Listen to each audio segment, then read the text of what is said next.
first. All the delegates are requested to occupy the seat.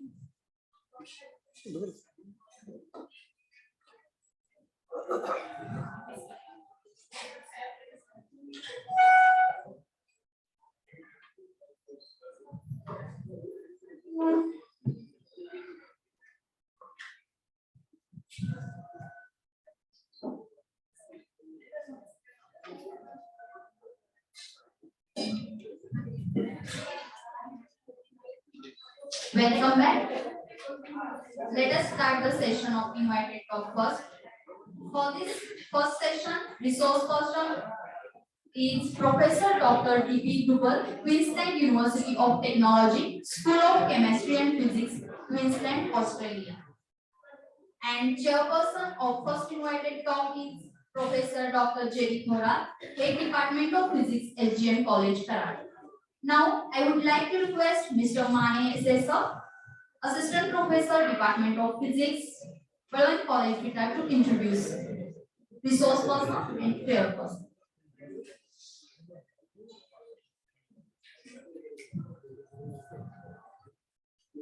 Good afternoon, all of you, and welcome to the first session.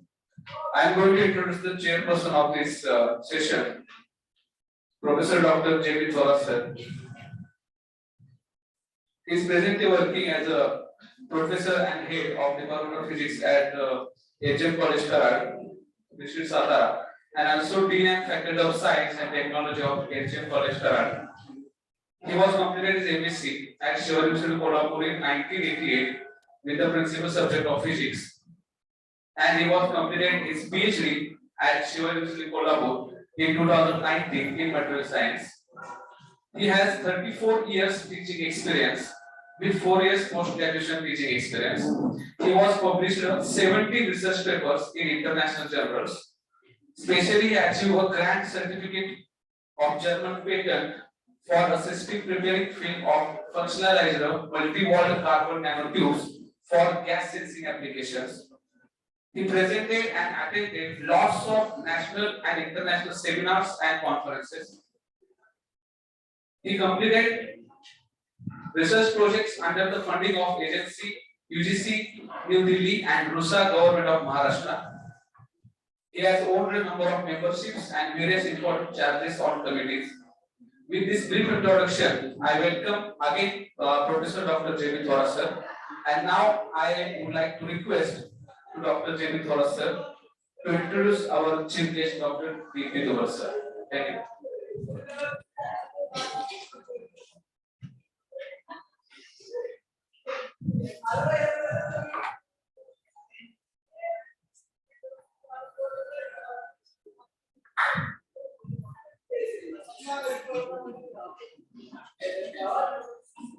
Good afternoon, everybody. I heartily welcome the today's resource person of the first session, Dr. D.P. Dubal, and also welcome all the dignitaries of the dais.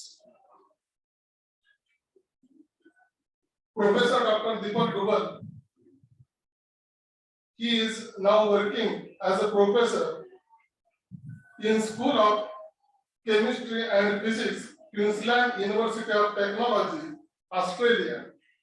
He has completed his BSc degree in 2006 from Shiva University, Kolhapur. He has completed MSc from Shiva University, Kolhapur in 2008, and he has completed his PhD work in 2011 from Shiva University, Kolhapur. I am proud of him, and all we must have proud of him because he is from very small village, Kille Machindragarh of Sangli district, which is nearer to my native place, Kalavade in Karad Taluka.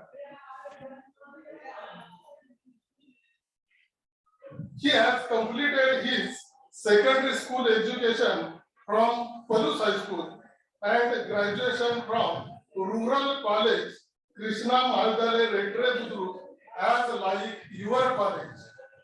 But now he reached to topmost position in education field of India and Australia.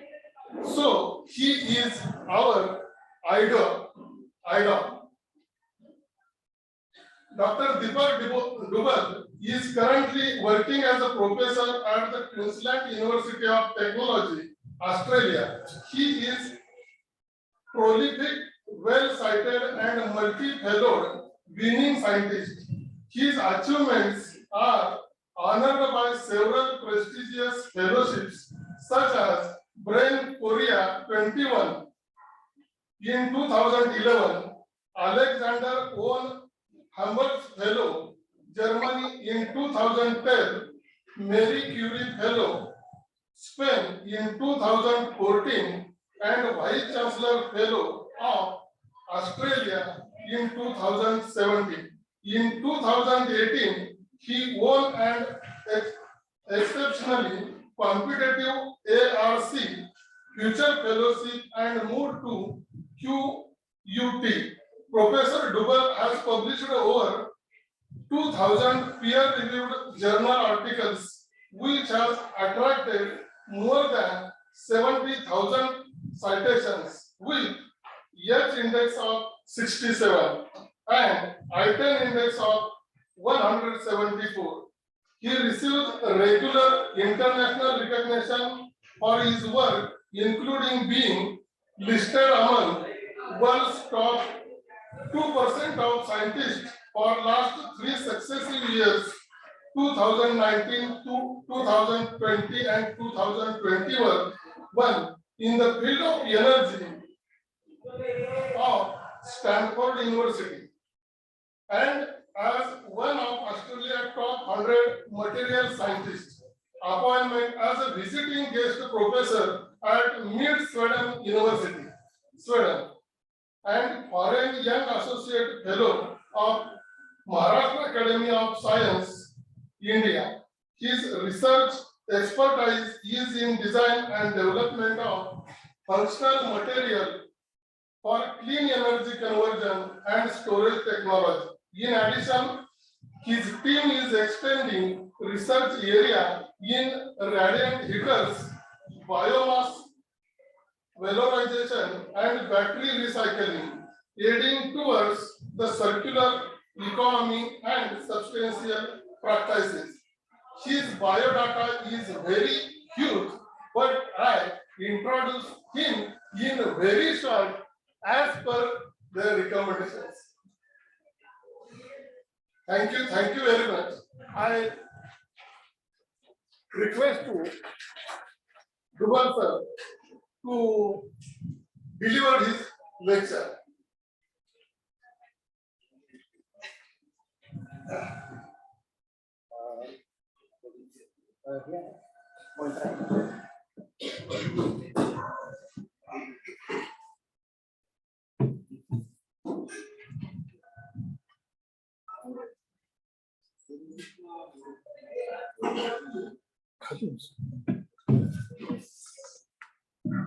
Absolutely.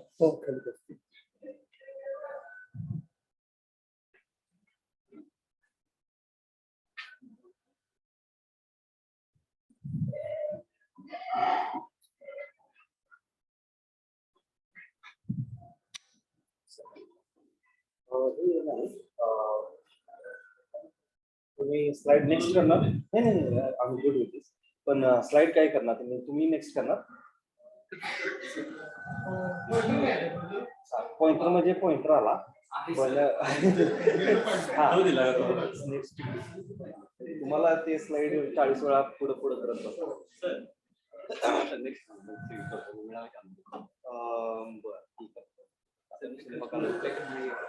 नाही चांगली Hello everyone. Thank you for such a still very long introduction. And it is always my privilege. It is always my pleasure. I always like to talk to students, staff, and people from my soil, I would say, and I normally come for only 1 month holidays, and half of the holidays I spend on visiting colleges and delivering lectures. So this is kind of, I would say this is the core topic, and still 3 or 4 more are coming. So, so this is the I will try. I think I know normally what happens. Like okay, I know most of you feel conferences are very boring, and yeah, that is one of my things. I don't like conferences, but still, I hope you will. I will try not to bore you. I will try to explain things in a very simple, very basic, very easy way that you will try to understand what exactly the research is happening in my group in Queensland University of Technology. And I normally don't add. There are a couple of slides, not a couple of, but there is one slide which I normally don't add, but I saw that there were students, and that is one of the reasons I included one slide about my journey and how the research, how I started as a I would say a simple PhD or MSc student like you, and so many people today, professor and even Koran sir has also introduced me as I belongs to this small town in Chandragarh, and the journey I started in 2000, I would say 2008, and today is around 2022, and it is only 10 years, and I already achieved the position of I'm already a professor. It is a real professor. It's a professor means it's professor as a professor. Shinde sir is a professor. Is not a professor as sometimes people simply name them as professor. I saw so many people they call themselves a professor. So I will introduce you about my research topics, and I will try to explain most of the things that I hope that will be helpful for your research. I know that there are so many people around. They have recently started to work on supercapacitors. I will try to give you some hints. Most of my presentations they don't include a lot of results. So most of my presentations, most of my slides, they always give you a lot of ideas, a lot of basics, and what you can do in the lab where you have no facilities, where you have limited facilities, and that's how I did my PhD. So just to begin with, I would like to begin with the introduction of my university from where I come from. Can we do next?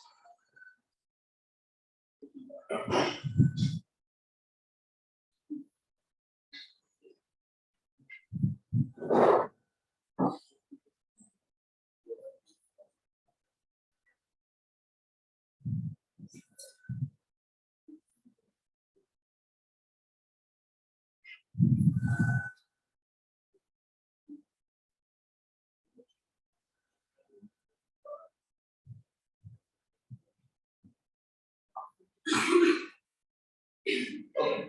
There are some animations, unfortunately. Animations are, I always like animations because animations is one of the presentation skills where you try to explain things a nice way. In addition to that, you keep people awake. They don't sleep normally because they would like to see what is coming on the next and why this slide is half filled, and that is one of the way. That's one of the presentation skill I learned from the Nobel laureate Kyoto. I attended this Nobel Prize winning meeting which happened in Lindau, Germany, and he was presenting how you should give the presentation so that people will not sleep in your presentation, or what is the best way to keep people awake. So, okay, so this is as we know, and we normally, and we so far, and particularly I was knowing in Australia as only a cricket team. And before that, I wasn't aware of what is meant by or what is this Australia is and where this Australia is. So this is how the Australia looks like, and I think nowadays, because of this globalization, we already started to know, like we know that how this Australia looks like. So as in India, we have 31 states. Australia, they don't have too many states, so we have 3 or 4 states. And one of the states is here. You can see the Queensland. Unfortunately, I can't see the point on this photo. So here is the Queensland. So that is the state, and with the name of the state, our university have the name of Queensland University of Technology.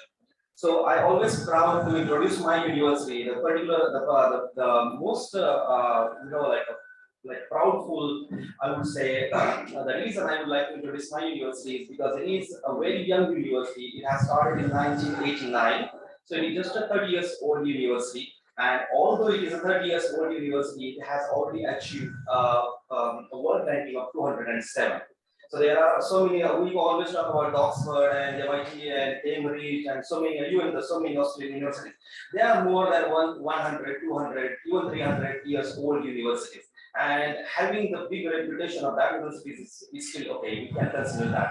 But there are universities which are coming, which are new, brand new universities, and they're still achieving this kind of such a high QS ranking. That is really very much, that is something very much interesting. So this is, I would say, this is one of the campus we have. That is the Gardens Point campus, I would say, and this is a really beautiful campus, and this looks even more beautiful when it is in the night. So this is the campus where I study. I always like to talk a lot about QUT, but today we have already stretched our conference a lot. So I will try to keep that as short as possible. So this is the university. We have a really great ranking, and we are also one of the youngest university in Australia. And yeah, you feel free to visit the website, and you can see what kind of courses, what kind of research, and what kind of different things are happening at this University of Technology. Can you please take next?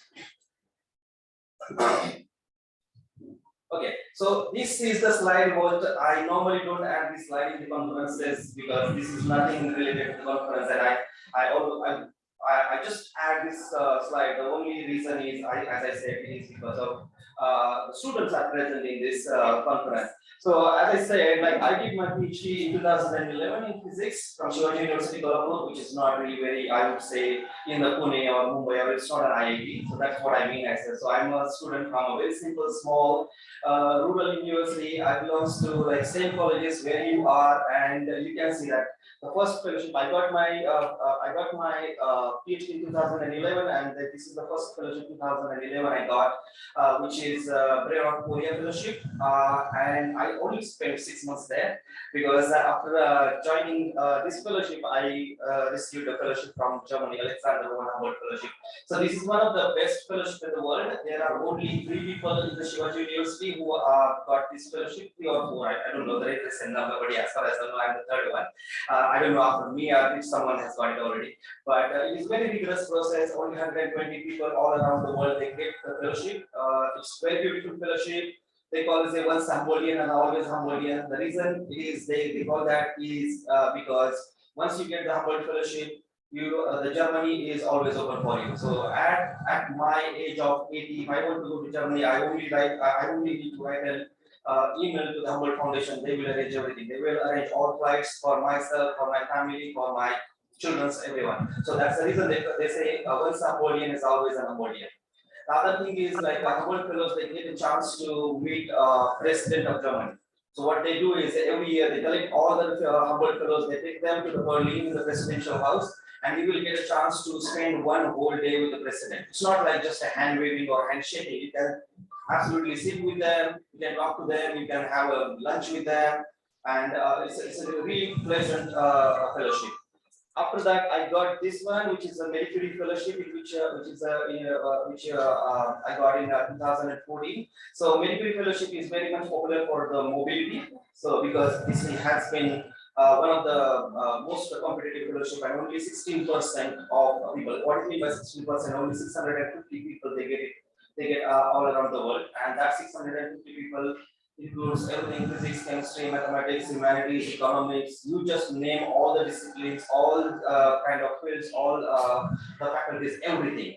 And this fellowship, Humboldt fellowship is only limited to Germany, but Marie Curie fellowship is all around the world. So anyone from any part of the world, they can apply for the Marie Curie fellowship. So and then in 2017, actually, this fellowship was kind of a lottery because I wasn't planning to apply for any of the fellowship. But I just wanted to change my job because I was just fed up with the Marie Curie fellowship. I got 2 Marie Curies, the junior and senior, both Marie Curies I got.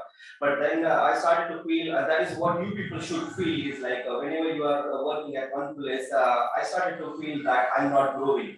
My progress or my work is kind of saturated, and that was the reason I decided to move.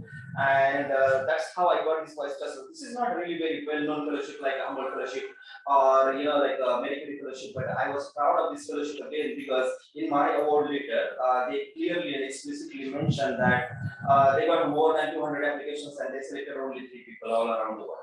And that was one of the reasons I like this fellowship. I said, okay, so I can still compare this fellowship because the success rate is still can count as a like less than 10%. And then after getting this fellowship in 2018, I received another fellowship which started. I didn't mention it here because I just it's not even space there.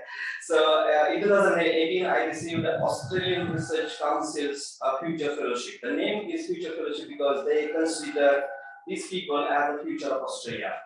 So only 100 people all around the world, all disciplines, all faculties, all streams, everyone, only 100 people they get this fellowship.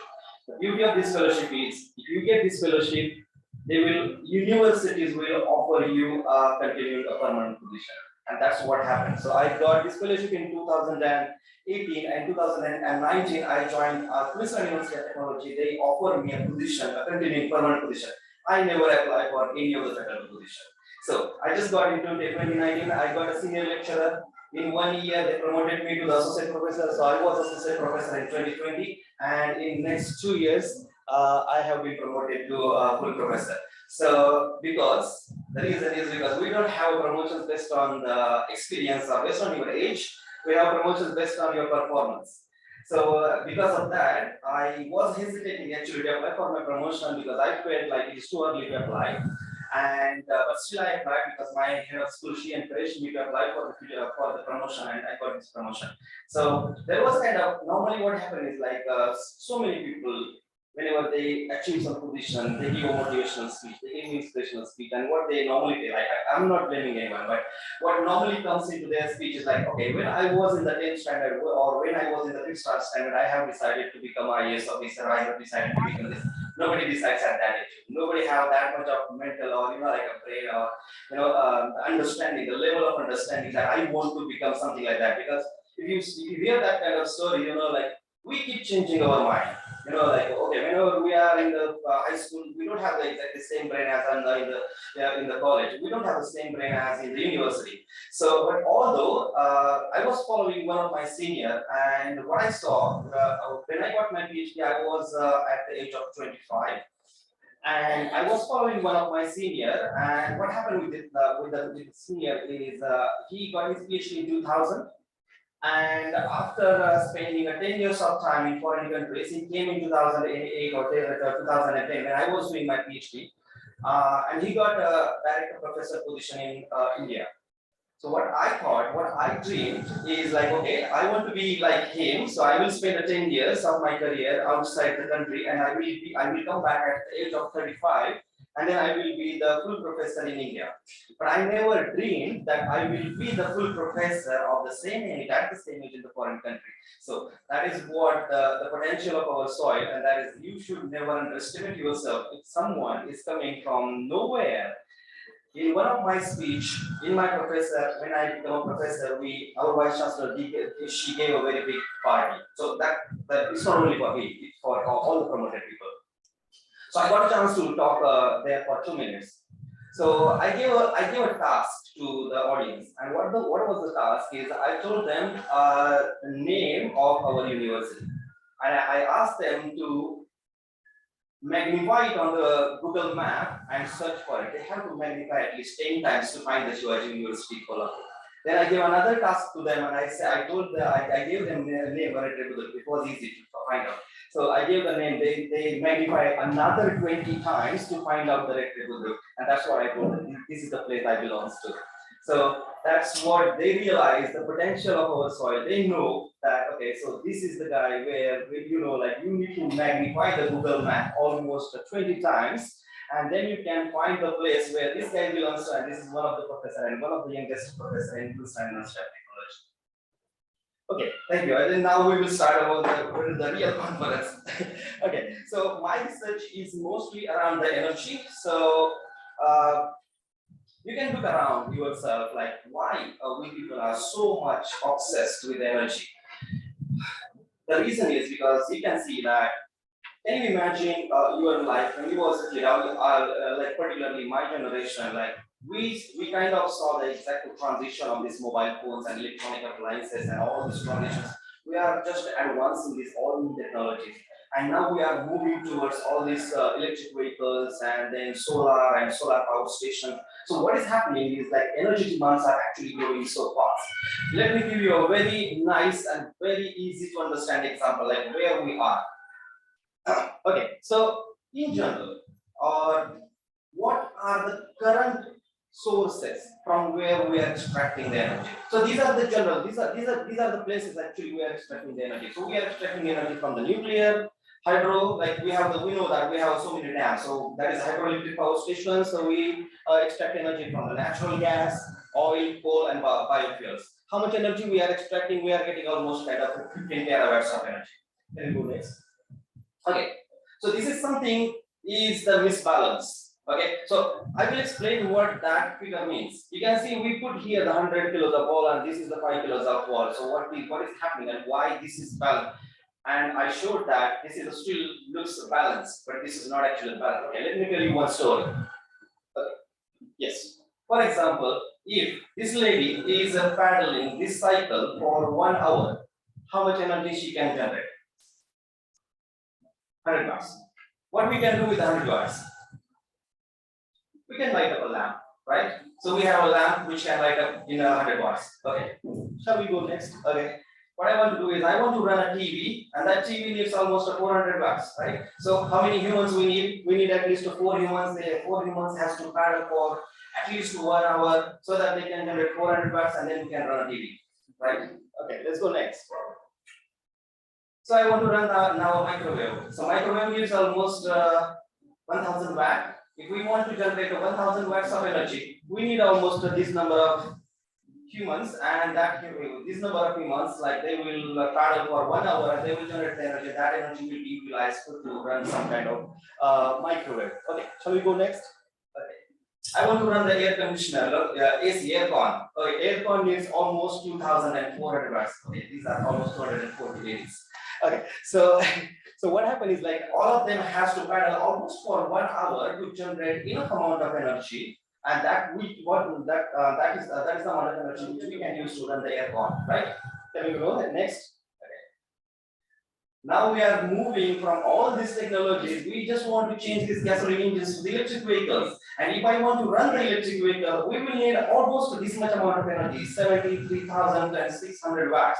So we will need at least 736 ladies. And they are there. I counted all of them. So they are already 736 ladies. And that has to paddle almost for 1 hour so that you will get enough energy. And that energy can be used for the electric vehicles. Okay, let's go next. I will give you a challenge now. Okay, so we want to use this energy for a Boeing. How much energy we need? We need almost 200 megawatts of energy, and this is the 200 megawatts of energy is required to run or to operate a Boeing, right? Okay. So this is our problem now, and that was the meaning of that 2 balls I showed you in the beginning. So how much energy which we are generating until 1991? All that, if you can see, all the existing sources, oil, gas, hydropower, we are generating only 12 terawatts of energy. And the way we are progressing, the way the technologies are coming out, we need at least 28 terawatts of energy until the mid 21st of century, right? So we are still 30 years. We have still 30 years, and we are still need to have this much of energy. Okay, let's do some calculations only for 12 terawatts. Okay, so 12 terawatts is this much number of watts. One human can generate 100 watts, right? Yeah. Next. One human generates 100 watts. If I want to generate 12 terawatt, I will need this much number of humans, and on our planet we only have this number of humans. And if we can keep going next, we need at least 20 planets, 20 same Earths where we have enough number of people which will paddle for 1 hour, and they will generate the enough energy, and that energy is only sufficient for our current needs or the needs which we had in 1991. And imagine that is the problem. That was this was the meaning of my first figure. So we have these the energy requirements are almost more than 20 Earths, and what we have here is we have only 1 Earth, where this is the misbalance, and that is the reason we people all do a research. Everybody I think, as far as I'm concerned, all of you as a master's or PhD students, we never think about the problem. We don't know the problem. We really don't know the problem. What we do is, okay, what is your topic supercapacitor? We will try to find the material first. Then what we will do is we will find the method. Then what we will do is we will deposit the films. Then what we will do is we will run some characterizations. Then what we will do is we do some CV, some charting charts, some capacitance measurements, some energy density measurements, and what will next we do? Just write a paper. Which problem exactly you are trying to solve? You really don't know what exactly problem you are trying to solve. We really don't have to do a really very high, like nanoscale, microscale type of research. What we need to do is we need to find the social problem or problem, the real research problem, and we need to address that problem. And the problem here is the energy. And the energy demands and how the energy demands are increasing, and based on that energy demands, now we need to try to find a solution. Okay, how to change this and what to change? The first question is how to change, and the second question is what to change, and that's how it comes. Okay, let's keep going. Next, okay, we need to find a new energy sources, because whatever the traditional sources, we already saw that traditional sources are not enough to produce enough amount of energy, right? Then we need to find the new sources, and that new sources has to be renewable, right? Because we can't simply rely on the fossil fuels because they are about finished. We need to find some sources which can never finish or which last longer. Okay. Then again, very important is okay. So the very important is the sources has to be cleaner, because we will solve one problem and we will create a new problem, and that's what we did. From last 30 years or from last 20 years, we are all working on the nanoscale nanomaterials. We started to prepare so many nanomaterials. We solved one problem and we created already another problem, which is the climate change. We started to produce a huge amount of greenhouse gases. We started to produce huge amount of carbon dioxide. Where it's come from? It's not only coming from a gasoline. There are so many. We are sitting in this room. We are already generating a lot of CO2. We are gathering together. There are so many people. We all travel today, right? So everybody has generated a huge amount of carbon dioxide. So this is all about the carbon dioxide. So we already created a problem, and we are now trying to solve the problem by using this electrocatalysis. Now everybody is started to do the electrocatalytic reduction of carbon dioxide to produce the fuel, and then we will create another problem. Okay. Anyways, so we will try to solve the problem. So the sources has to be cleaner, and then all the sources has to be efficient. Okay, because that's the reason we are doing 30-40 years. We are doing this solar cell research. All the solar cell research is based on the efficiency. Everybody talks about the efficiency. How much efficient solar cells we can make. 30 years. We started silicon, did quantum dots. We did so many different things. Now we are doing perovskite. I don't know tomorrow what we are doing. But what we are doing is we are just trying to increase the efficiency of the solar cell from last 30 years, and still never succeed. We are still using the silicon-based solar cells. Okay, so and that's the place now. This is the problem, and so how to solve this problem, and that's you all and I started to work on the material science. So that's how we started to develop the materials. The reason is because we need to find out how we generate the energy, use energy, and store the energy. So we already know how we generate the energy. Yes, keep going now. Okay, so there are so many different sources. We have biofuels, and that are all sources from where we can generate the energy. Then we have the solar, we have LEDs, and we have the solar system like supercapacitors, batteries, and so many different types of new systems. What is the base, or what is the key determining factor, or what is the one single parameter on which all these devices are based on? And that is what the materials. Yeah, keep going. One more. Yes. So all these devices, you can just change. You can just pick any of the device. All that devices are based on some materials, and that's how we are trying to develop. Or from last 30 years, 20 years, whatever number of years, so many decades, what we are doing is we are modifying the materials. We are developing new materials. We are trying to increase the performance, stability in terms of whatever you say. And this is how we people are working. And today, what I'm going to talk is only about the energy storage. So yeah, so this is the part I will be talking about. Okay, so let's see. Okay, so yeah, and most of the people they hate this graph. I know, and most of them who are working on the super graph, they hate this graph, but I love this graph. Okay, what does it mean by this graph is if I tell you what is meaning of this graph, you will start to love it.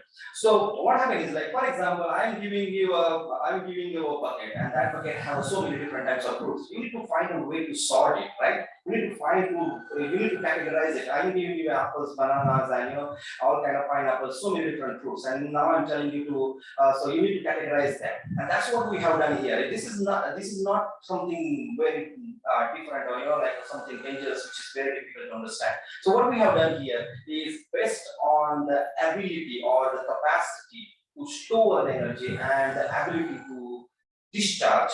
That is what we call as the energy density and power density. So energy density is the capacity of that device to store the energy or amount of charges stored in that device, and the power means like how fast that stored energy can be thrown off. Okay, so based on that, Regon, so this plot is called as Regon because the scientist Regon, he came with the idea that we can distribute these all devices based on their energy and power density. So you can see here, most of the batteries are here on the top corner, right? So it means like all that top corner batteries, they have a high energy density. So they can store a large amount of energy. And you have already the examples, like you charge your mobile in the morning, you charge your laptops in the morning, and you use it for one whole day, right? But that is where you also need to understand they have a low power because you are discharging them for one whole day. And that's what the battery struggles. Why they struggles? Because this is okay for mobiles, laptops, that's fine. Imagine that next 5 to 10 years, we all are going to have the electric vehicles. Okay, so if we want to have the electric vehicles, what we would like to, and in India, now I saw that they started to follow the speed limits. But yeah, can you imagine that, for example, I want to travel 100 kilometers or I want to travel 500 kilometers. The existing electric vehicles, what happened with them is with a single charge, they can travel 500 kilometers, that's not a problem. But they can travel with the speed of only 70 to 80 kilometers per hour. We don't like it.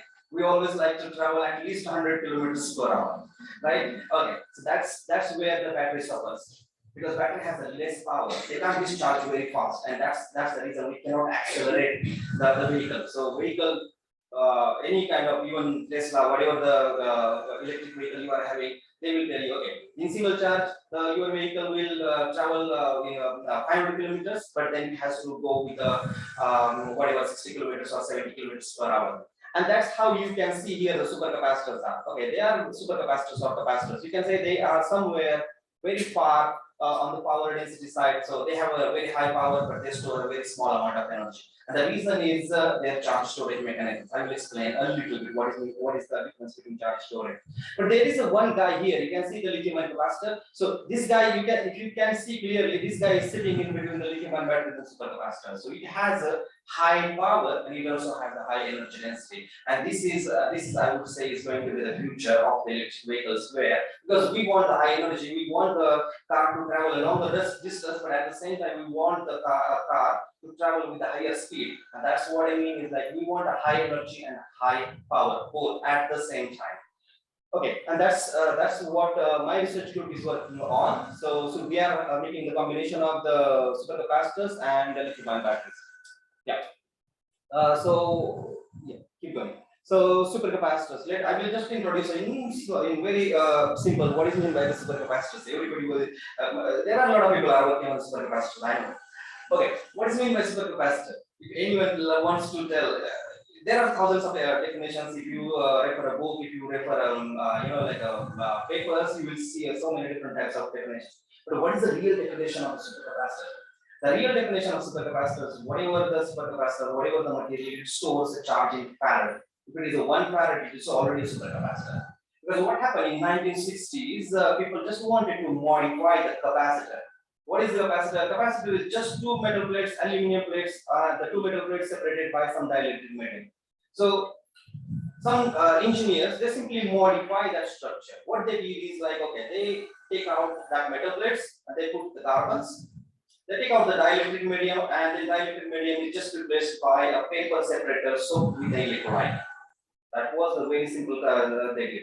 They test it. The day after testing, they realized it is storing a very high amount of charge, and that's why they started to call it a supercapacitor. That's not a really very weird definition.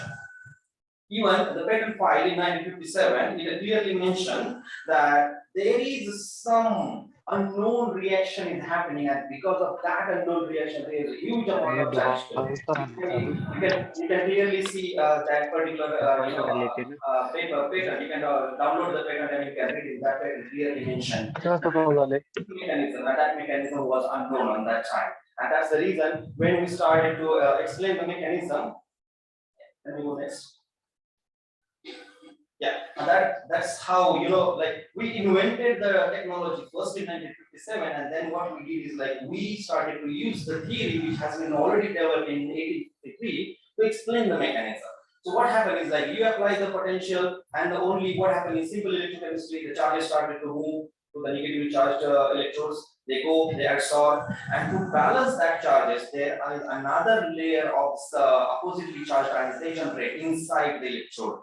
And that's why it is called as a double layer, because it has one layer already on the surface and then it generates another layer inside the electrode. And that's why it is called as a double layer. The only reason is because it happens because of the electricity. That's why we call it the electric double layer capacitance. And that's how the field started. And then in 1980 sometimes, the Italian scientist Rosati, and they were doing some experiments related to the electrocatalysis, and they found that there is a similar type of behavior was happening for the ruthenium oxide. And that's how the first time ruthenium oxide came into the picture, and then manganese oxide, the Conway, he studied this manganese oxide almost for 10 years. He published so many papers, wrote a book, and he started to explain what is meant by pseudocapacitance, and that is that might be my next slide. Okay.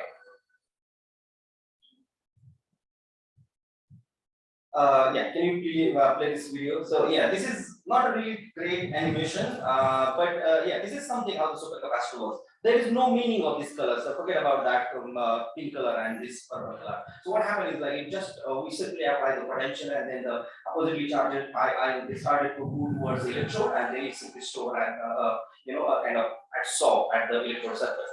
And because it is a surface-based reaction, we need to understand that it is surface-based reaction, and that is the reason energy density is less, because the surface is less, amount of surface to store the charge is less. As energy density is less, but power density is very high, because the ions are not diffusing into the electrode; they are sitting only on the surface. Okay. And this is the general structure of supercapacitors, where we have the two electrodes separated by the separator, and you know, like we have the electrolyte. Yeah, can we go next? Okay, this is all. This all drama started almost 10 years before. Everybody started to publish so many papers, and then in 2015, one guy came. I will show his paper too. Okay, in 2015, one guy came into the picture. He wrote a 2-page paper, open access journal, not a Nature of Science, very simple 2.3 impact factor journal, and he just changed everyone's mind.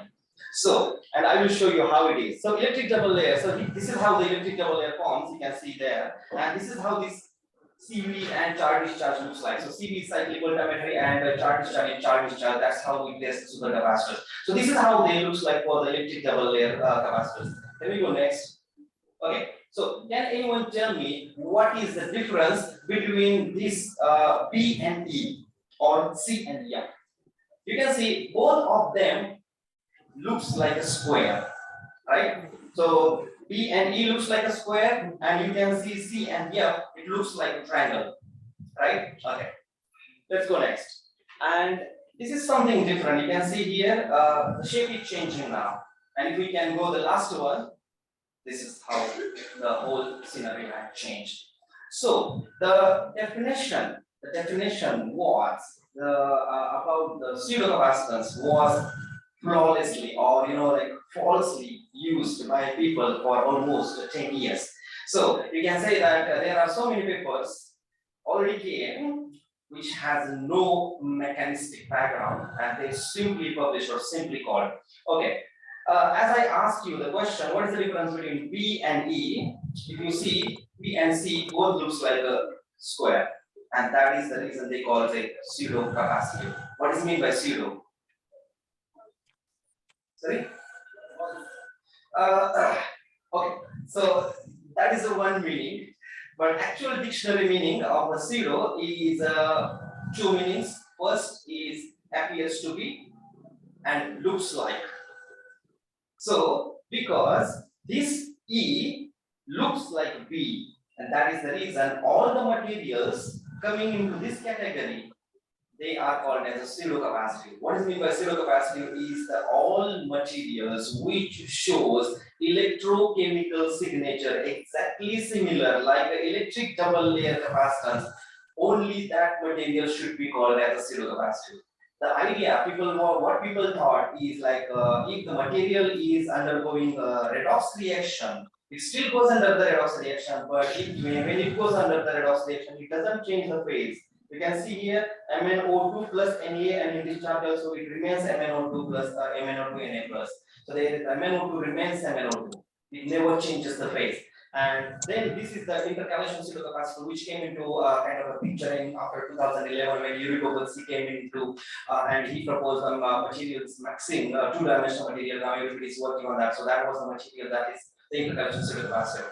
And so many people, you know, like this one, which is J, K, and L, this is the material, and so many people they started to call this material as a pseudocapacitive, which is not the case. All these materials, which actually shows the sharp reduction and oxidation peaks, they are not called as a pseudocapacitive. These materials are called as a battery type materials.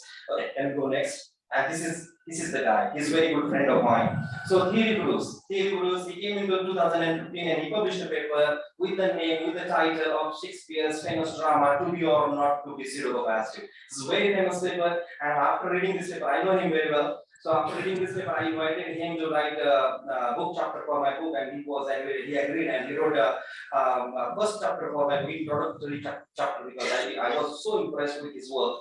And he came, and can we go next? And he explained what is the definition of pseudocapacitive. You can see he clearly put the words there.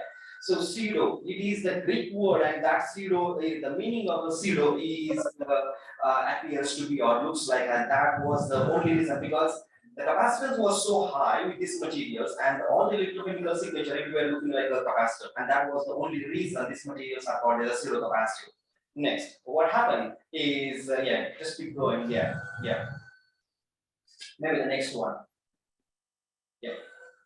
Okay, and what this guy has published and what he wrote, if you can read this slide, there are now more than 300 papers that describe nickel west electrodes as a pseudocapacitive, which as presented above does not follow the intended definition of the pseudocapacitive. It means like on that time he counted as a 300 papers. There are so many more than 300, 3,000 I would say, or 30,000 papers. They have already claimed that this kind of materials, nickel or cobalt materials, they are pseudocapacitive. Is absolutely wrong. So it means like you should be careful to publish a paper, otherwise your paper will be cited, but as a negative paper, as a wrong paper. So he has already cited so many papers where he claimed that all these papers published with a name as a nickel oxide and a pseudocapacitive material, they are false papers. Okay. So what we do in my research group is like we work on. So this is just a landscape. Like these are so many people they keep asking me what are the actual type of materials can be used for supercapacitors. So there are actually three types of materials you can use. One type is this one, the carbon materials. I actually made in different way because I put these traditional and then emerging materials. So you can see that mostly carbon materials, actual carbons, which is graphene, some conducting polymers, some metal oxides, and then in recently people started to use metal organic frameworks, two-dimensional materials, maxine, some nitrides, and some sulfides. But in all cases, most of the times we use the metals. So what we do is we are just changing, instead of using oxides, we are making them carbides, nitrides, sulfides. But what is the main class of materials is it should be from 21 to 30 in the periodic table. So transition metals. The metals which actually have multiple oxidation and reduction states. There are so many people, and sometimes I see people who has published some papers on something zinc oxide. I was like surprised. It's really possible because zinc doesn't have any kind of different oxidation state. How anyone can check it? And if you measure zinc oxide, you will get some capacitance. There is no one because it will be some kind of electric double layer capacitor. All the materials they have the electric double layer capacitor. Okay, so our group works on these materials and we combine the materials. Then we go next. And this is what you people need to understand. What problem or what question we are trying to solve. We are trying to solve a question where we are trying to increase the energy density of the supercapacitors, and the energy density can be increased. Oh, sorry, can you please go back? Okay, so energy density can be increased either by increasing the capacitance or by increasing the voltage. Okay, so this is the question you people are solving. Can we go next? Okay, so how we can increase the capacitance? You can play with different microstructures, nanostructures, and different types of morphologies, and that's how this is all in my group. People have already developed so many different types of morphologies. So this is the one of the way that we can try to increase the capacitance. And the other way is, can we go next? And the other way is to, yeah, keep going. Okay, so the other way is to manufacturing a hybrid device. So asymmetric or hybrid. So that is again, this is one of the review article we recently published. True meaning of pseudocapacitance. When you should call as a pseudocapacitance, we should not call as a pseudocapacitance. When the device should be called as asymmetric. When the device should not be called as asymmetric. When it should be called as a hybrid. So all definition, everything we have published recently. This is one of the top cited review articles. So this is the key of again getting the more citations. You need to find a thing which is not in the literature. Why anyone would cite your paper? If you are doing the same thing, you are preparing the same material, same characterization, same thing. Why anyone would bother to cite your paper? So that's how you need to find the gap in the literature. Okay, this is not there. This is missing. This is not in the domain. So we have already demonstrated that this kind of if we have the one battery type and one capacity of type material, and if you make the device, then you should call that as a hybrid supercapacitor. But if you have both the capacity materials and still you are making a symmetric hybrid device, then you should call it as a asymmetric supercapacitor. Best example is the activated carbon and manganese oxide.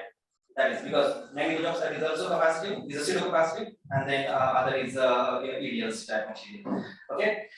Yes.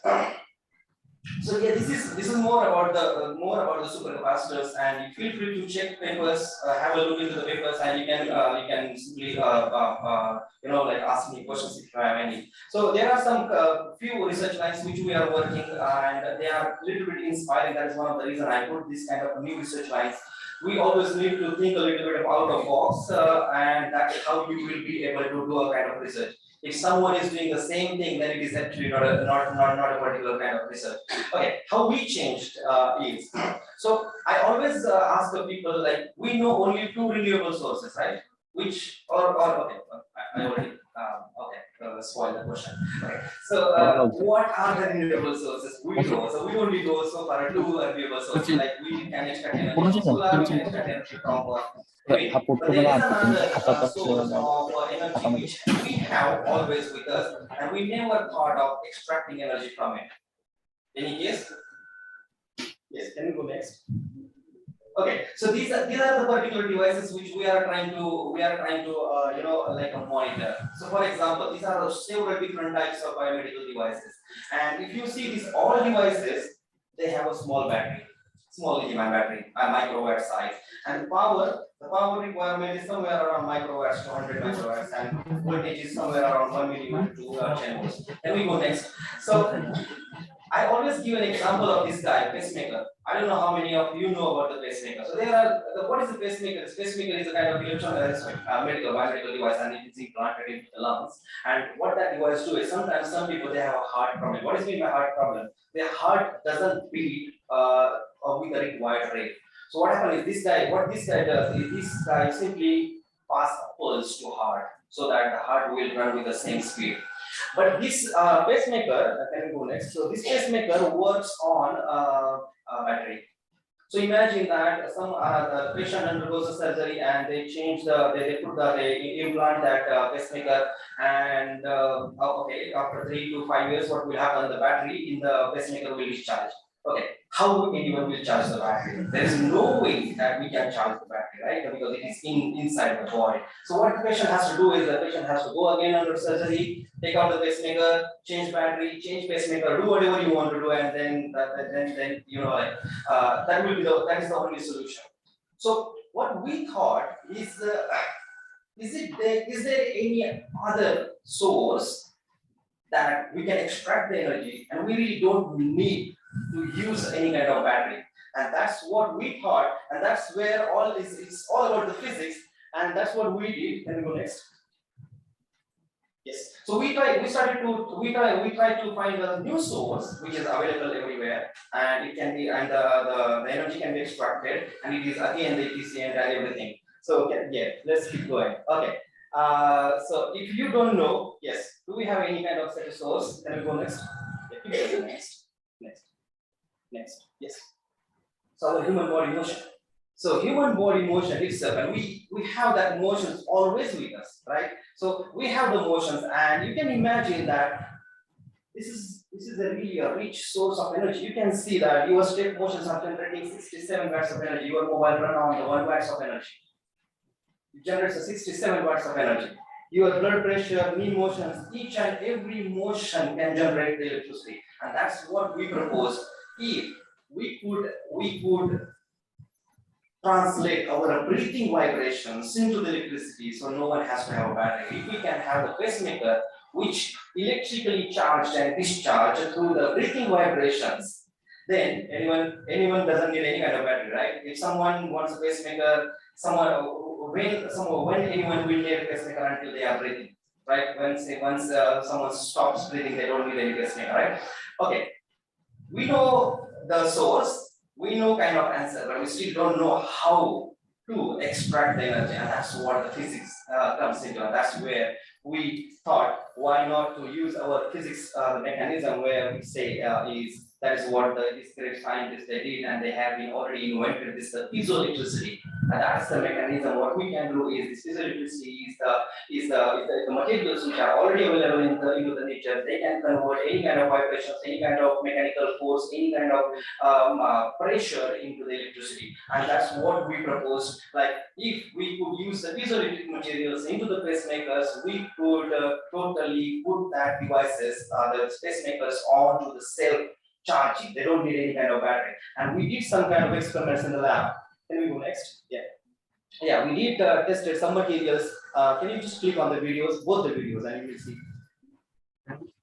Yes, so we did some materials, and you can see we are simply tapping. We are not even hammering. We are simply touching, tapping, and you can see on the oscilloscope they are generating enough amount of energy. So with a simple tapping, we could generate almost 9 volts. 9 volts, which is kind of, like we have the batteries which are 12 volts. Current is less, but that is enough amount of energy. Yeah, you can play the other video as well. Yes. So the other video is again the same, but we are tapping it a little bit faster. So we can definitely convert any kind of motion. Do you can you tell me what? Of course, there are thousands of applications, but there is any critical application you can think about this physiology? We did one with Australian defense, the military or army force. They are on the field. They have this all set. They have all these surveillance devices. They have these navigation devices. They have this walkie to contact the radios and everything. And imagine that our soldier is somewhere on the field, somewhere, I don't know, and he doesn't have a battery. This is the way that we can change their lives. And what we did is, like, with one of our student Jacob, what he did is like he put the piezoelectric materials into the chutes. So this part and this part, the front part and back side, that is the place where put the piezoelectric devices, and the middle part, where we have the enough space where we install the battery. So whenever the person is walking, all the time the battery is charging, and anyone at any place, wherever you are, we can definitely, like, just plug it and charge it, anything, whatever you want. So that is one of the technology we have developed with for the Australian soldiers. Can we go next? Yeah, this is the one. Yeah. This is not the video from my group, but I always like that this video to show you, because you can see that this is the one of the technology which we recently developed for the Australian soldiers. That's pretty slow.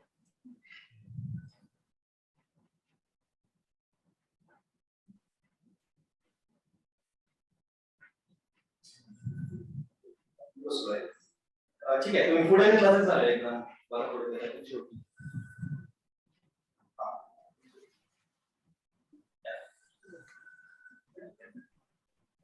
whenever it is applied pressure, that will generate the electricity and that will be stored into the batteries. You can just plug it whenever you want, wherever at any remote location, and you can charge your mobiles or any kind of devices. Okay, here we go next. Okay, this is another technology which we are working on. Maybe I will not talk about this one because we really have limited time. Here we go next. So what we are working on the lithium-ion batteries is we are actually. I will just give you one example. What happens is like, for example, your mobile has discharged 80% and left only 20%. You will see the red light. Okay, why is that? Just to tell you that it is discharged. No, it is alarm. It is alarm. You should not discharge your battery to zero. Why? Because when maybe you can just go next slide. Next slide. Okay, so this is what happened with your battery. So if we discharge our battery up to zero, what happens is like this lithium coming from the cathode, it goes to the anode, which is the graphite. So what happens is like the lithium, instead of intercalating, it starts to deposit. And you all know what is the electrodeposition is. That starts to electrodeposit, and what happens is like it deposits in the form of spikes, dendrites. And what happens? These dendrites, you can see these yellow spikes, and that dendrites keeps growing, and they break the separator and they touch a cathode, and that's what we call the short circuit, because both of them are at the different potentials, and that's the short circuit that creates the spark. And all the batteries, they have carbonated electrolytes. If you are a chemist, you know all carbonated electrolytes are flammable, and that's how it actually bursts. And that's the problem. So this is the mechanism. So you should never discharge a battery less than 80%. So you need to charge it. And in addition to that, this is one of the technologies hesitating to implement it to the electric vehicles, because what happens is like in electric vehicles we have almost 2,000 to 4,000 similar batteries, small 2,000 cells. This is almost like a nuclear bomb. Why? Because when one lithium-ion battery explodes, it passes the heat energy to the next one, and the second one will explode. Second will pass the heat energy to the third one, and it keeps going. It is kind of like a chain reaction. All the cells will explode, and you can't stop that fire with the water, because lithium again is reactive with the water. So that's the critical, and that is one of the challenge. Of course, there are ways that we can use the sand, but who will carry the sand? So we can use the sand to stop the fire, but that is one of the challenge we are using. But anyways, okay, here we go next. So what we are doing in my group is we have this big transmission electron microscopy. We call it the super transmission electron microscopy. Is because what we are doing in this TM is we have the sample holder and we modify the sample holder something similar like a battery. So what we do is we put the material in here, and then we have some connections outside, and from outside we are actually charging materials, or charging the batteries from outside. We are charging and discharging the material. So that's how what we are doing. Can we go next?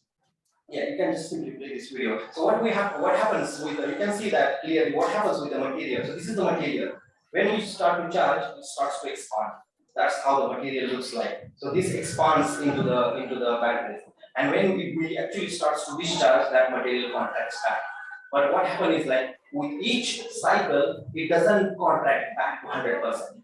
It expands 100%, but it doesn't come back 100%. That's why the battery damages, or like that's what we say that the battery is drained after 1 year or 2 years because of this.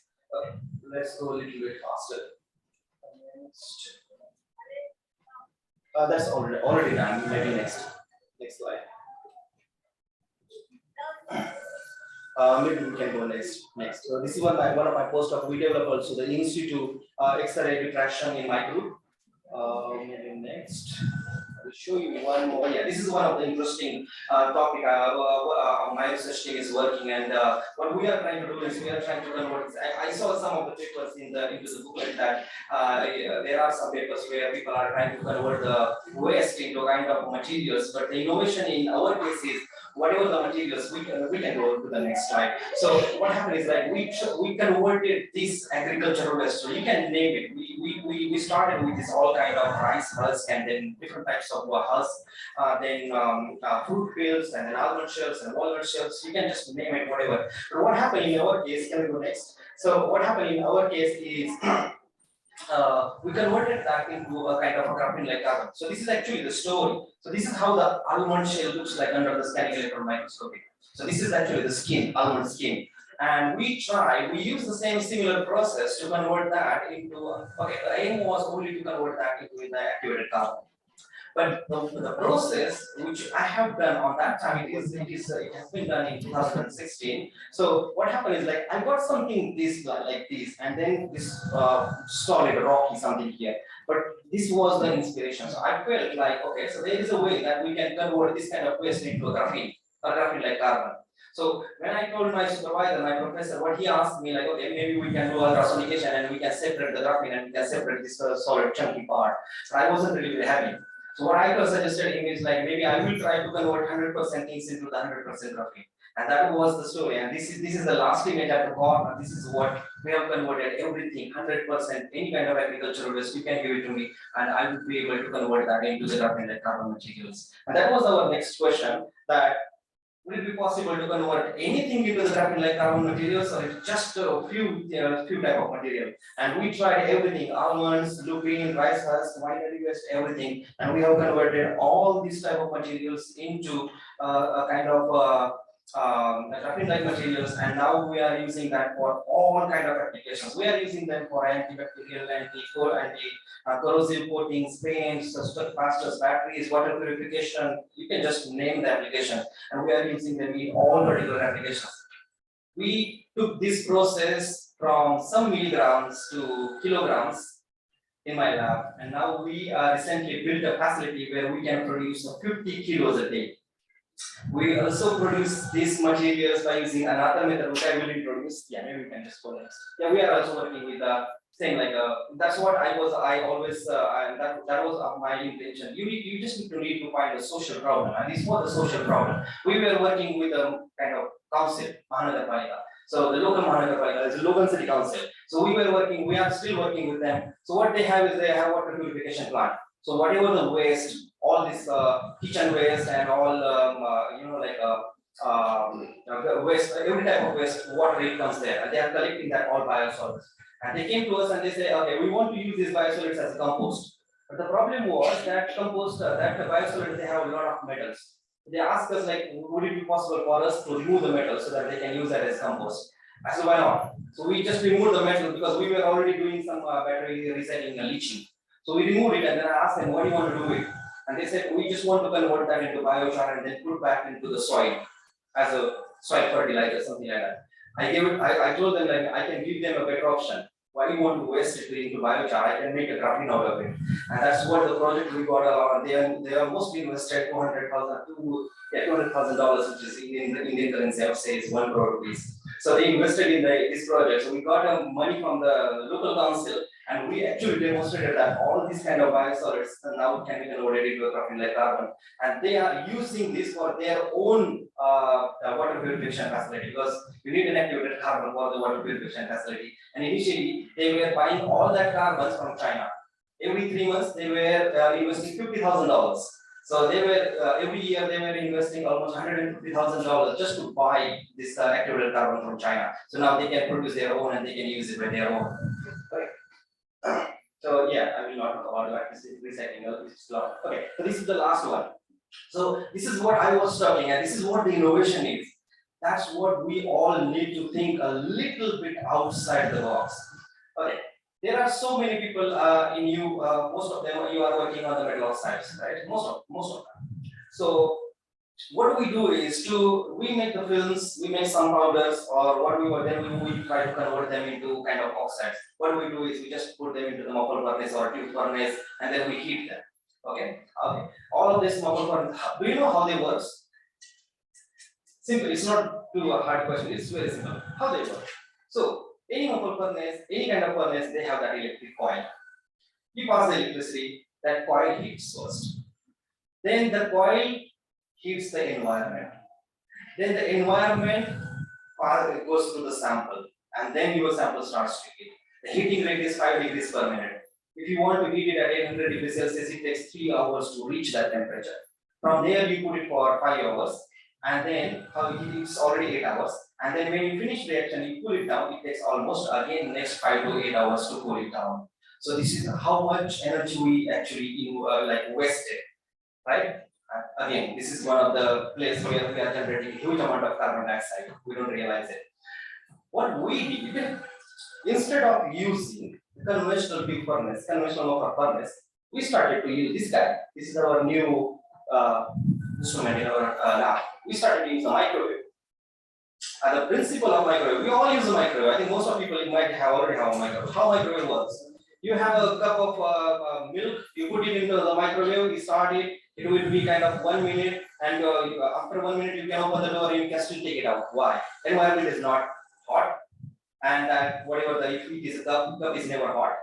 What is hot is only the milk inside, and that's what we do. So what we have done here, we got this guy, and you can't imagine all the battery materials in the world. They have been prepared by using the solid state method, where they mix all the powders, they put it into the local furnace, they heat it for 18 hours, and then they prepare the materials. With this guy, we are preparing any kind of the material in the world in 15 minutes.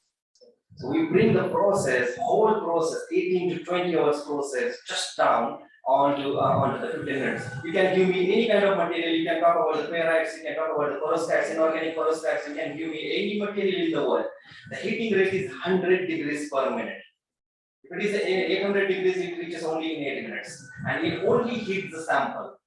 It doesn't heat the tube, it doesn't heat the environment, it doesn't heat anything. So this is the very simple thing that we never thought about. And exactly the same technology we are using to make the carbon materials. So all the carbon materials which I showed you, graphite like carbon, carbon fibers, carbon non-graphitic carbons, all kind of carbon materials, we can make in only 15 to 20 minutes. And in the flow system, what is meant by flow system is not like you start the furnace and just collect material. You can just keep putting the material from one end and you can keep collecting material from the other end. That's what is a flow method. So the material just goes in and in 15 minutes cooked, in 15 minutes and it comes out in 15 minutes out. So that is the beauty of the microwave. Turn off means turn off, microwave. For the conventional furnace, turn off is not turn off. When you turn off, it cools down the environment, it cools down sample, it cools down the environment, it cools down the electric wire, and then it cools down. In microwave, it's not like that. Turn off, it means turn off. It suddenly quench the sample, and that's what we, I don't know if you people know it about this, but that's what we all call overgrowth. That overgrowth doesn't happen because if the sample doesn't get an extra heat to do any kind of side reactions, so it prevents side reactions. Okay. Oh, sorry. This is the last one. This is the beautiful project which we got last year. I think maybe this is a very easy project based on the physics. You may people start to work on this kind of new projects. And this is one of the technology we also propose for the soldiers. So what this technology is, and as we all talk about the electric vehicles, so what we are doing with electric vehicles is we have these gasoline engines, right? So what is the exact difference between the gasoline engine and electric vehicle? What we are doing is we are just taking out the gasoline engine and we are putting the electric motor. And that electric motor is working on these batteries. Okay, that's what we have to change. So in India, we don't have that problem. But imagine countries like South Korea, Russia, or Germany, or like that countries where there is a snow, temperature goes less than zero, minus temperature. So what these people do is like they have the heater in the car. Because they have to warm the car, right? So what initially they were doing is like the gasoline engine was heating by itself. So what we were doing is we are taking the heat from the gasoline engine. But as we are moving from the gasoline engine to the electric vehicles, electric motors, they doesn't heat as much as the gasoline engines. Now the problem, and that was the first problem Tesla had. So how to warm the car? So what he didn't think, because he's not a scientist, he's an engineer, and engineers don't think. So what he did a very simple thing. What he did, he went in the market, he just bought that resistive heating, same like same like our geyser. So you just buy that all geysers and you put that in. So all the initial Tesla cars, they have this resistive heating systems where a lot of energy is consumed. So what happens is like whenever they were using the electric vehicles during the winter, the all the 40% of energy from the batteries it was sucking by this all heaters. So, but that's not you want, right? You want to drive the car for a longer distance. If you are wasting a heating, then it's not useful. And that's how we started to work with the Hyundai Motors. So we got last year a project with the Hyundai Motors, and there's a company Terrawan Enterprise. So that Terrawan Enterprise, they are working for the Hyundai Motors, and they are selling some heaters to the Lamborghini and BMW. That all are their partners. So we started to work on this company Interplex and Terrawan, and we got a really very big project from them. They invested somewhere around $800,000 we got in Australia to develop this technology. So this is a very simple technology, and this again based on the physics. What is the technology? Is what kind of materials to be used? Only carbon materials. So imagine carbon is a heat dissipating material. Carbon can't store heat. And that is the advantage. Actually, that is the disadvantage, but we made that disadvantage into the advantage. So when we pass the electricity, carbon heats, but carbon can't store the energy. That's why it started to emit the energy. And that is what we call as a radiant heating technology. That's what we started to develop that radiant heating technology with this company. The beauty of this technology is if you by mistake touch the heater, it will not burn you. The reason is because it is radiation. It's not a resistive heating. The surface is not hot. And that's why we weren't trusting our own results, but because we were looking through the thermal camera. Through the thermal camera, we could see that it is 100-degree temperature or 150-degree temperature, but when actually we touched it, it was completely kind of cold. And that's why I don't know if I put it that. Can we see the next slide? Yeah, fortunately we have it. Yeah, you just keep going. Yeah, so we develop this kind of video. Can you play this video? So the postdoc and we were so much confused, like it is really working or not. So what we did is like put this vial with water, and we just started that. Then you see that there is a lot of condensation inside. So we can definitely make this kind of figure. This is the same technology we proposed for the soldiers. They are in the you can say place like in Kashmir and in Ladakh, there is temperature always less. This kind of technology can be incorporated into clothes because it doesn't bother your body. It just stays there, and you can keep maintain the temperature. And the beauty of this technology is again it needs very less power. How much we are using is just 3 to 4 volts and maximum 5 milliamps per. That is what we are using. Okay. Yeah, that is almost all about the different research lines in my research groups and energy storage technology. So we do have a lot of different infrastructure and different types of other research centers as well. I would like to, can we go next? I would like to acknowledge my whole team. So we have a pretty big team now. So in my team currently we have almost more than 15 people. So we have 5 postdoctoral fellows, we have 6 PhDs, 2 masters, I guess, 2 MPhil, 2 honors students, and in January and February 2 more students are joining. So yeah, definitely these are the best team we have, and that is the reason I could develop all these kind of technologies. And all my fellowships and my current research projects, all the projects I have with the industry partners, but also the Australian Research Councils and all my collaborators. Thanks a lot. Thank you for next. Yeah, these are all our research papers which have been highlighted on the journal covers. We have published a lot, but yeah, what is all important is like what the best thing or what is the critical challenge, what is the social problem you are trying to solve. That is all it is about. Thank you very much for your time. I hope it's too long, but I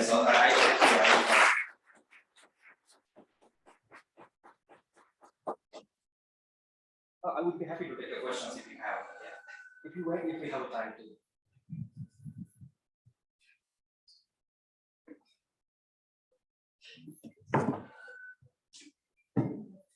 Thank you, sir. Now session is open for discussion and question answer. Please ask if you have questions.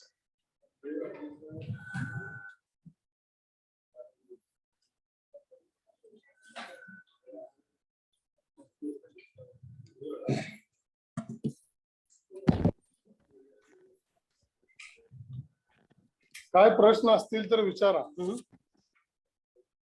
Sir, you said that in batteries, if the battery goes to 0 or less than 5%, then that barrier breaks. So, do we have any other materials so that this process can happen? Okay. I unfortunately skipped that slide, but actually we don't have that material so far. First battery came into the market in 1990, and from 1990 until today, 2022, we are using a graphite as an anode material. Unfortunately, we couldn't find so far a new material which can replace the graphite. The only reason which we are using the graphite is because graphite have the lowest intercalation potential, so that we can take an advantage of high energy density.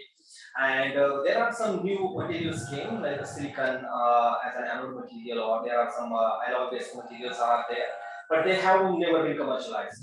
So all the batteries which we have in the market, all the batteries, they have a graphite as anode.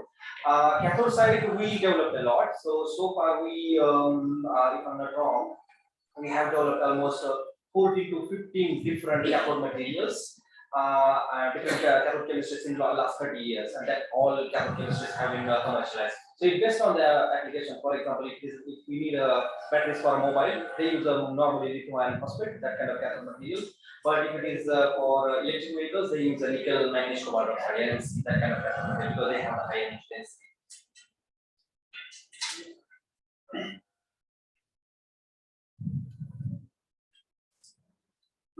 I'm Dr. Joseph from Research College, Karan. So my question is. So my question is, there is some misconception to calculate these specific capacitors. So what is the right procedure to calculate these specific capacitors from the C? Okay. I would answer this in two ways. First is you need to know what the material is. What do you mean by that? Is the material capacity or is the material battery type? As I already showed you in the slides. Okay. First thing, if you are sure that material is a capacitive type, then and then only you need to calculate the capacitance. But if you see the CV curve, which is like a red of space, then you should never calculate capacitance. You should calculate a capacity. The capacity should be calculated in milliamps hour per gram. Okay, and capacitance we calculate in farad per gram. The reason is because when we calculate the capacitance for a battery type material, that's the reason people published a lot of papers where they showed 2000 farad per gram, 17,070 or more than 2000 farad per gram, because that is the wrong thing because we are doing. Okay, how to calculate the right way? It depends again on the shape of the CV. If the shape of CV is a rectangle, then it's okay. You can use the normal formula, which is capacitance is equal to current into time divided by mass into surface area, or the mass into surface area. So that kind of formulas you can use.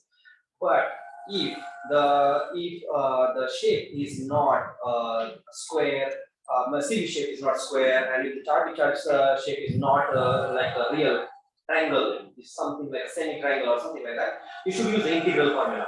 So use the integration formula. You can find the integration formulas in my papers. So it's better you use the integral formula. I guess the review article which I showed you, the true meaning of certain capacitors, yeah, you will find all the formulas in that paper. So from that formula, त्याच्यामध्ये मासचा जो आहे मास सुद्धा कसा calculate करायचा? Mass normally is weight loss आपण त्याला म्हणतो.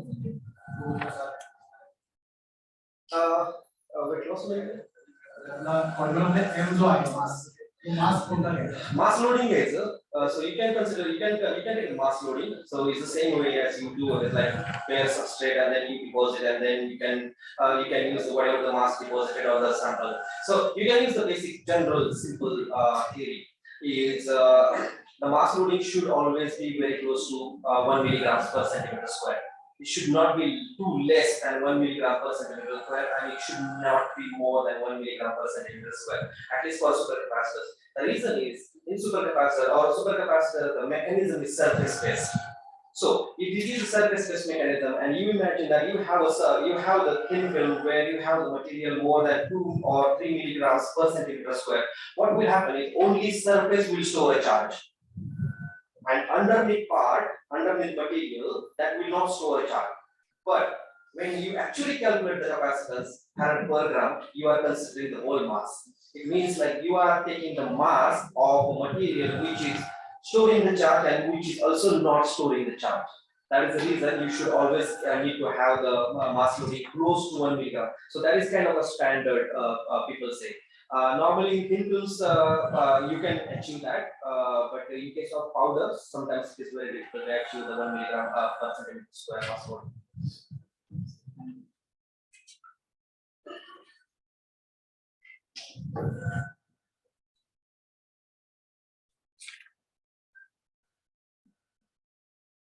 Any other question? Okay.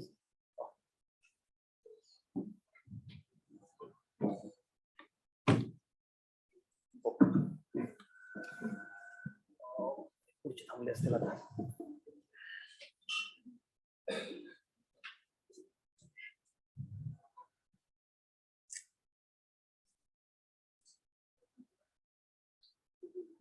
Professor Dubal sir has explained very well energy consumption, capacitor, supercapacitor, as well as on the carbon material. The presentation was very nice. Initially in his talk, he told about what you can do in laboratory at time of research. How will you enrich your presentation skill? And he shared his career journey to motivate you people. Along with this, he explained energy consumption with examples. He explained how the energy imbalance occurs and how many energy required today to work. As well as he explained what are the challenges in electrochemical energy storage systems. He explained capacitor, supercapacitor, structure of supercapacitor, what is meant by double layer capacitor, what is meant by pseudo capacitor, the materials, pseudo capacitive materials, and what is meant by pseudo capacitance. As well as he explained how to make the carbon materials in short time without changing the environmental conditions. And he also explained very well the beauty of carbon heater. The presentation was very nice, so I am very much thankful to Professor Dubal sir on behalf of organizing committee of National Conference on the recent advances in fabrication technology of nanomaterials organized by Balwant College, Vita. Sir, thank you very much, and I also thanks to all people you are participated in this session and listen to. Sir, thank you very much. Jai Hind. Now I would like to request Professor Dr. J.B. Thorat sir to present to resource person Professor Dr. J.B.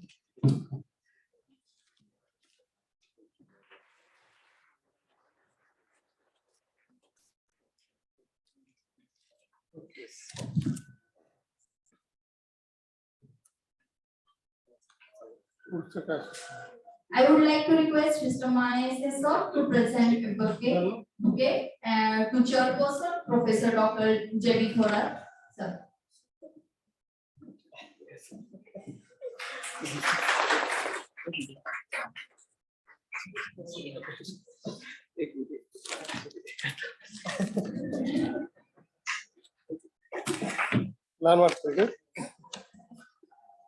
Now I would like to request Mr. Mane sir to propose a vote of thanks of first invited. I'm very much thankful to our resource person of his fruitful guidance regarding to energy. And I'm sure all the participants and students getting lots of knowledge under his enjoyable way of teaching. And also I Thanks to Professor Dr. Devi Thora sir for chairing this session. And yes, lastly, thanks to all delightful audience. Okay, thank you. Now let us take a lunch break. We will come back within half an hour.